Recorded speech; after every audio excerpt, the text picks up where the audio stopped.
So in this video, I want to talk about what it feels like when identity begins to collapse and different layers to that.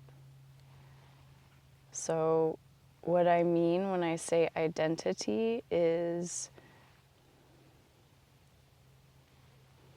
ways that we knowingly or unknowingly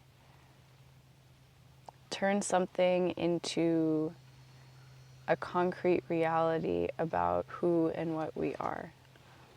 So some examples of identities would be one's career, relationship status, gender. If you have children, maybe you hold an identity as a parent.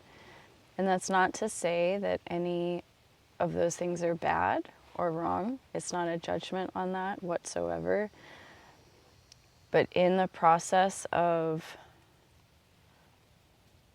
awakening, of the illusion of separation falling and collapsing, there is a, I guess what I would call a disentangling from all the ways that you have identified.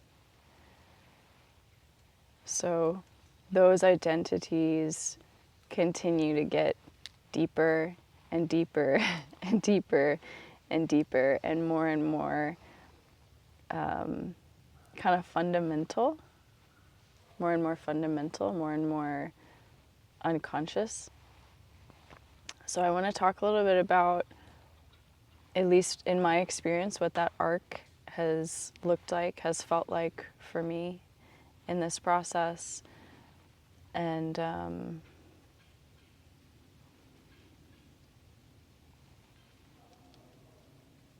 what those how those layers have unfolded for me. And that's not to say that this is how it will go for anybody else.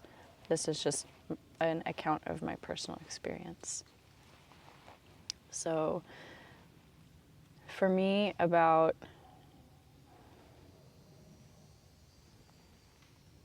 guess it was 2 years ago that I had a really big shift in identity. So there was a shift from, I am this individual named Jennifer who is living this life, and shifted out of that.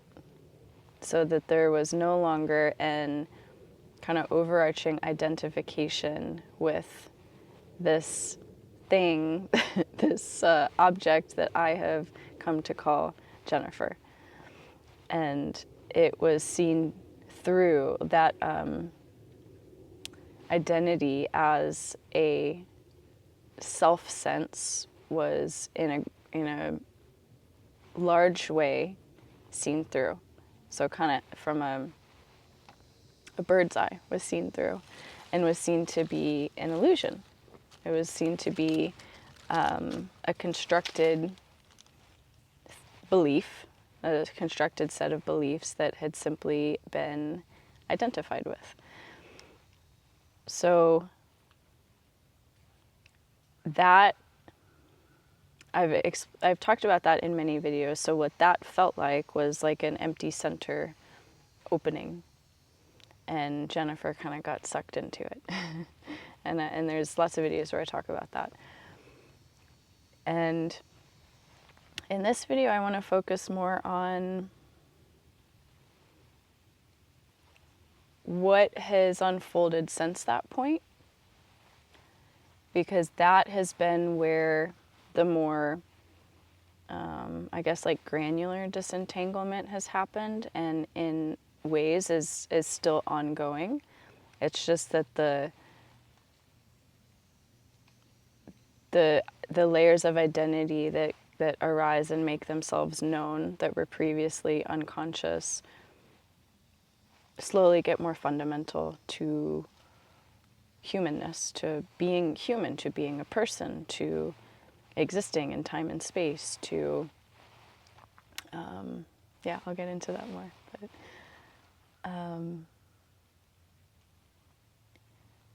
so in retrospect, I can see that that big opening that I had 2 years ago was the mind completely going quiet. The mind completely went quiet.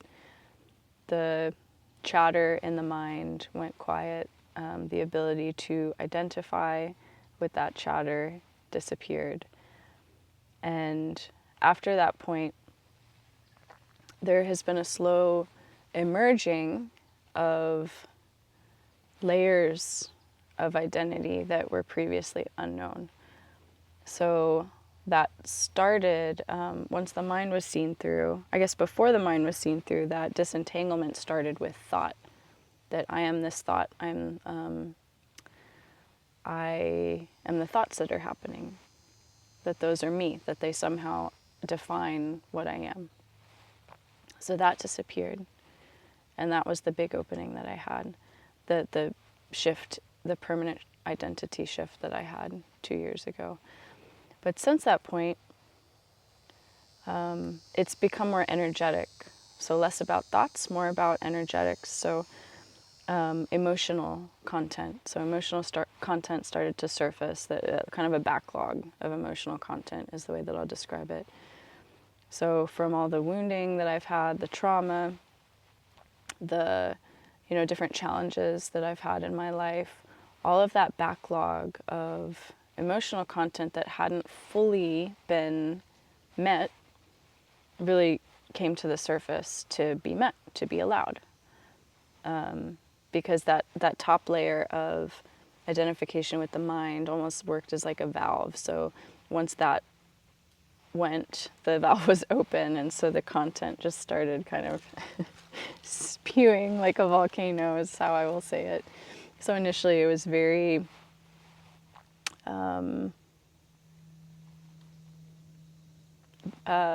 there was it was a little bit violent, not physically so necessarily, but the intensity with which it was coming, there was a violence to that.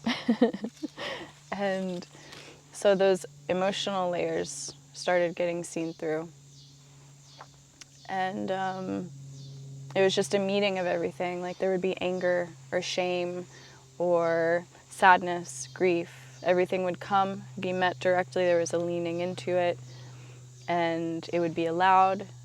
Even resistance. So resistance would come. Okay, resistance is here. That's allowed. And there was just, over and over, like life. There was the backlog, and then that transitioned to just life putting circumstances in front of me about, okay, well, what about over here? What about this circumstance over here? Can you see this for what it is? Can I, life, just trying to hook with identity. Okay, well, what about this identity over here? What about this identity over here? And really trying to hook. Just a moment. I'm a little bit sick right now, so I need to blow my nose.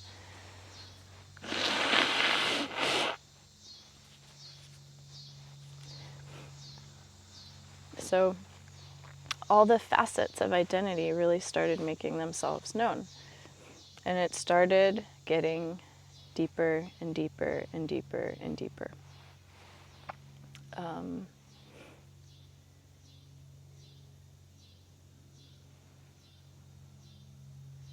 Let me sit for a moment and just see how else I can talk about this.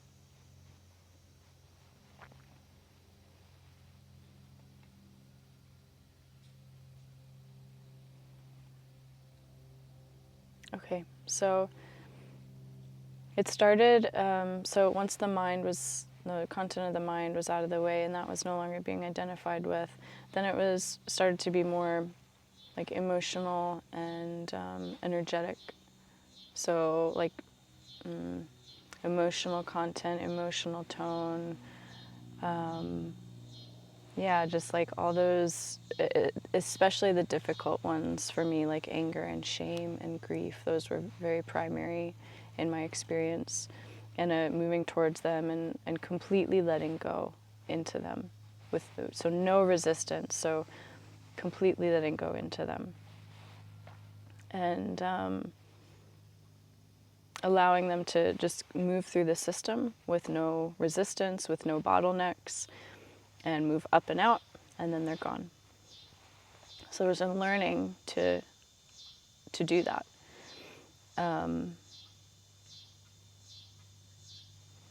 And that learning, so through this whole process, actually I'll talk about this at the end, hopefully I'll remember to do this, but so after that more emotional, energetic content, it has started getting more fundamental, and this is where I find myself now, is that it's more, what I'm seeing now is more patterns, just very broad general patterns, but there's not, it's clear enough at this point that if a pattern comes, it has nothing to do with what I am.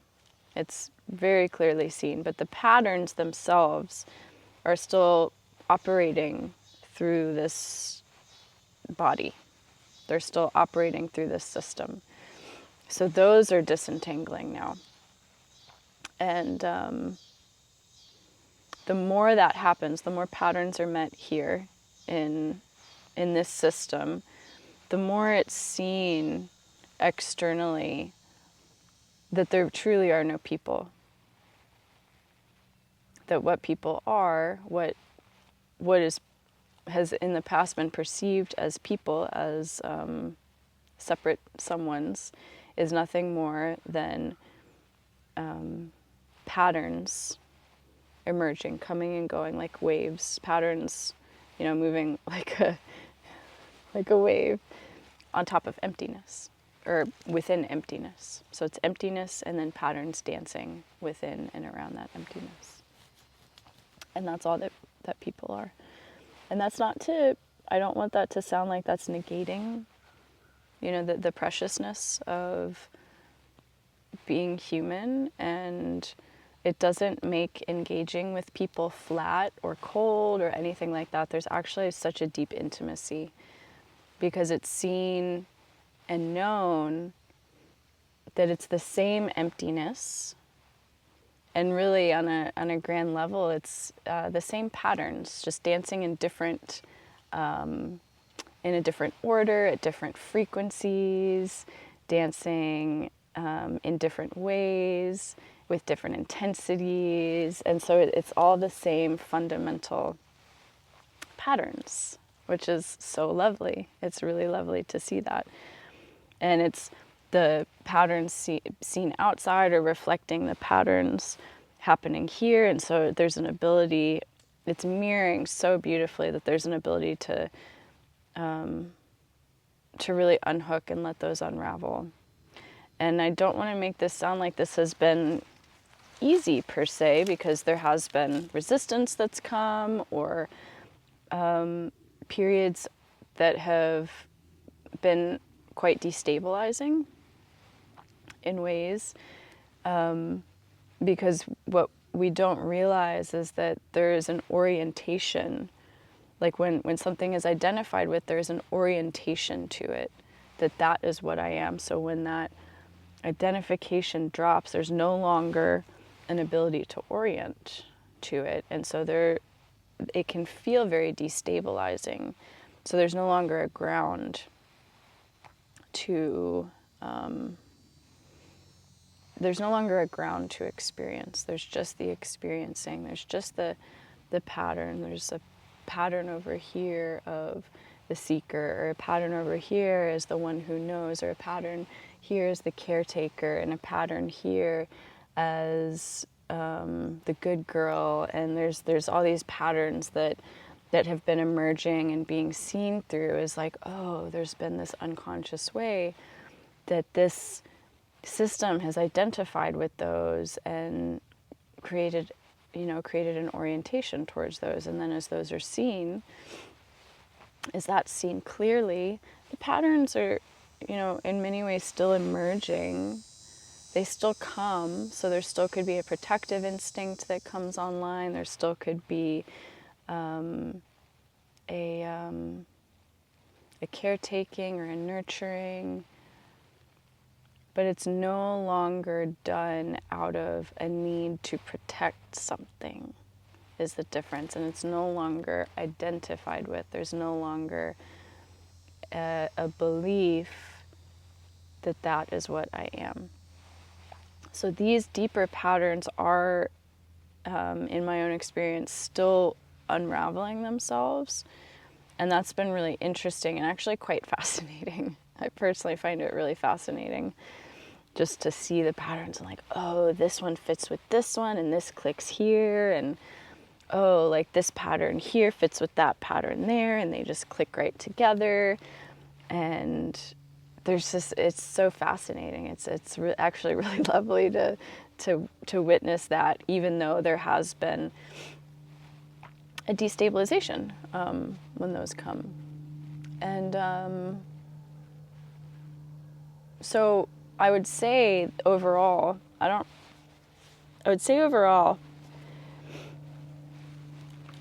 the layers of identity have kind of, how would I say this? They've gone from being personal about someone to more archetypal in nature. So more on like a collective human level, there's archetypes that that emerge and that are more universal to humanness and what it means to be human and how humanness shows up through us. And so the disentanglement of identity goes from more of like a personal, like me, this is my uniqueness, to a more archetypal, fundamental, universal humanness. And there is corresponding kind of sensation in the system, as I've noticed for myself, as those patterns have fallen, there can sometimes be big expressions of grief or anger that comes, or, it's really like when, similar to what I said earlier, when those, like a way of identifying kind of pops. I see it as a valve. So like they're little valves that are holding back some repressed content that have been acting as, little blocks or barriers. And then when that opens, the energy is able to flow freely. So then there can be a little release of some sort of repressed material. And then that moves through the system, and then it's gone. And then there's not the backlog anymore.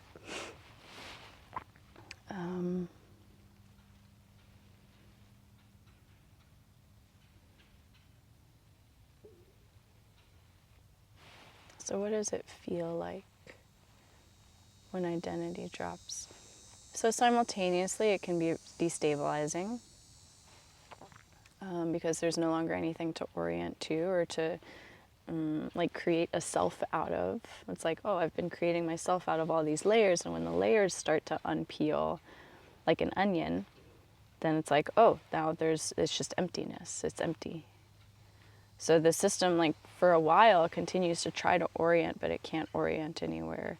So then, in a weird way, the new orientation becomes the emptiness, but the emptiness isn't a thing to orient to.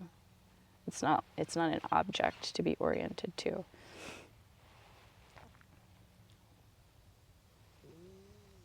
And I'm seeing too how, just to really like call this out, as these more archetypal identities have been showing themselves. It's like, oh yeah, there totally still has, throughout the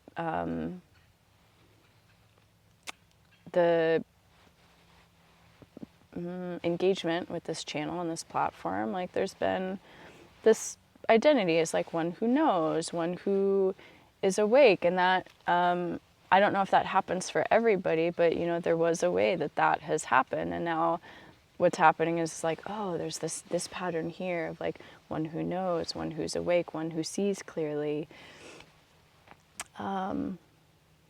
like the one who sees, the one who knows, the one who can see, the along with, so that one's been primary, the one who knows a lot of stuff, the one who takes care of people, the one who self-sacrifices.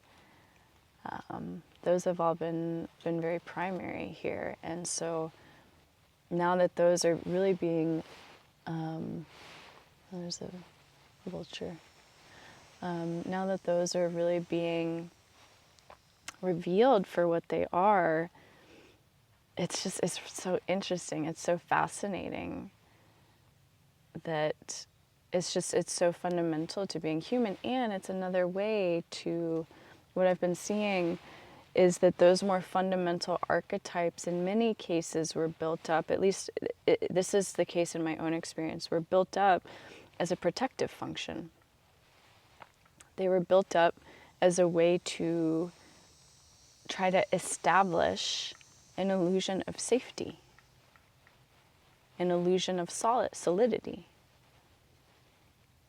So they were built to create an orientation that that I am safe, I am secure when I caretake. I am safe, I am secure when I know stuff, when I seek. So there's this way that it's like it's being seen that actually those were like very wise mechanisms at play. Those were very wise ways to identify in the absence of the system having a safe ground to orient to. There's these things that are grasped onto to try to stabilize in something that isn't stable. So that's been really fascinating to see, and to see that it was all very innocent, like really quite innocent, that those got developed. And you know, as every identity falls, even if your experience has looked different than this, regardless of where you find yourself in this process, if there is a way of identifying that you're noticing, like that I'm identifying with a political system or with activism or with my career or with a personality trait that I have or with a behavior that I carry out or a habit that I have, if there's some sort of identity with that and there's a seeing of that, an essential question that you can ask yourself is, who am I without this?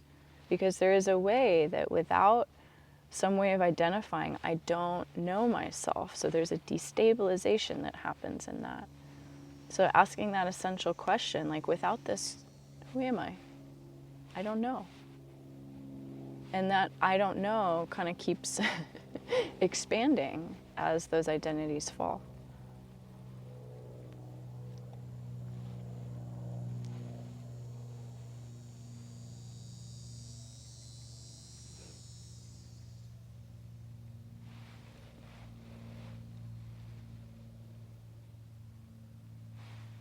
I don't really know what else to say about this.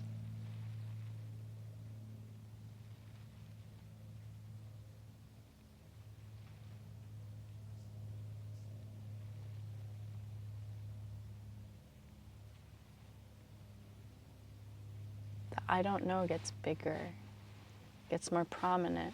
So awakening is not gaining knowledge of something or like knowing exactly who I am. It's the opposite. It's everything is let go of. So it's coming to know everything that you're not. And then there's this like simultaneity that happens of like coming to know everything that you're not. But then as you do that, you also see yourself as that. You realize that that's what I am. There's not actually separation. So the like what I've been seeing is like the archetype playing out over there is not different than the archetype playing out over here. There's not actually separation there. There's no separation in it. It's lovely.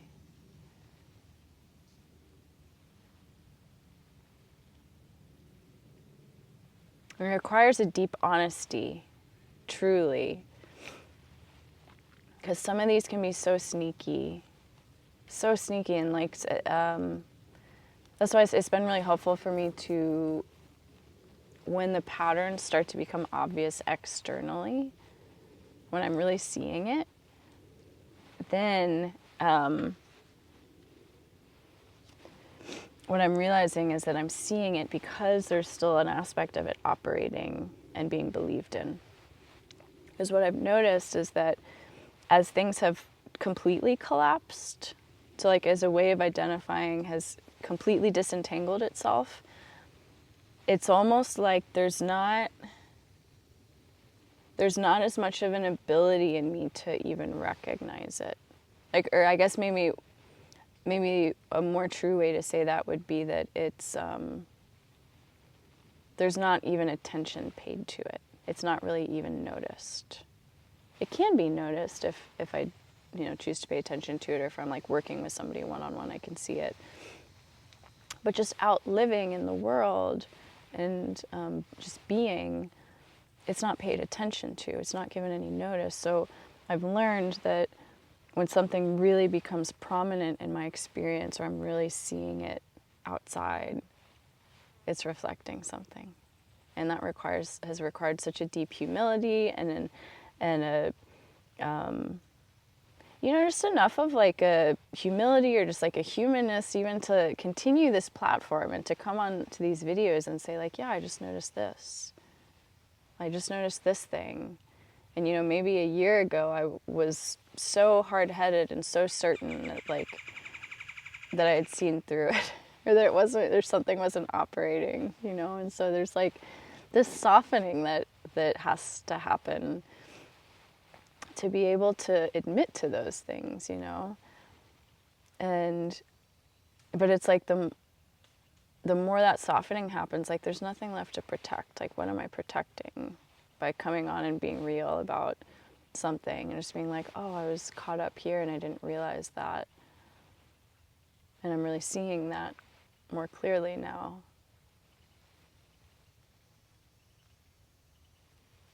What's left to protect?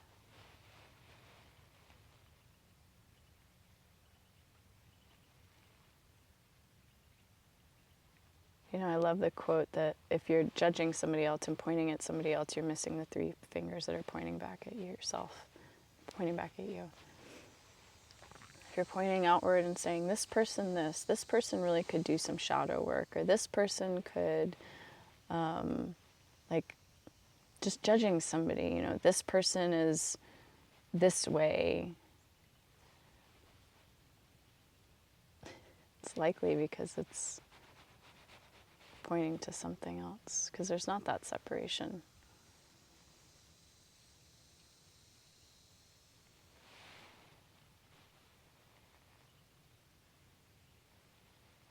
That's all I'll say. Be well.